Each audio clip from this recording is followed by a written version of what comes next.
COVID-19 pandemic has brought about a mental health crisis that has led to a climb in the number of suicides over the last 2 years.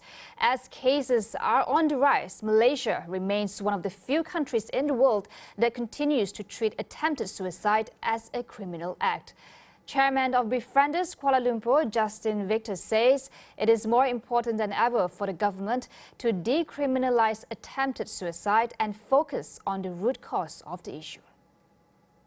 In Malaysia, a suicide attempt is currently seen as a crime that is punishable by a term of imprisonment or fined or both, as provided for by Section 309 of the Malaysian Penal Code.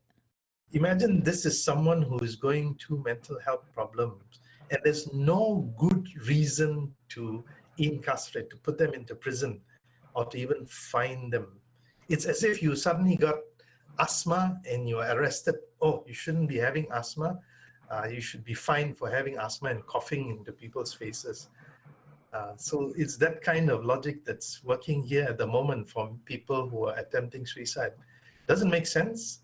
Everybody in principle agrees that it should be decriminalized, but the action hasn't moved on yet. The effect on someone who's jailed or fined is just going to worsen their mental health.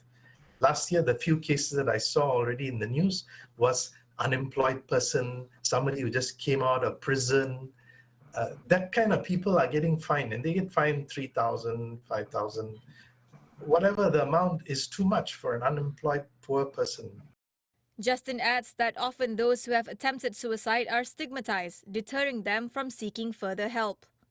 So if it is seen as a criminal act, it often blocks family and individuals who are either attempting or have attempted to seek help because there's the fear that it is criminal.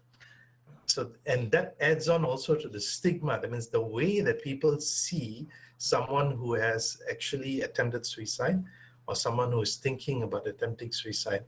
So it's a real negative connotation given to somebody who's actually struggling with mental health problems and being treated in some ways as a criminal. We've already seen, even during the lockdown time last year, we know of 3 or 4 that have been reported in the news media.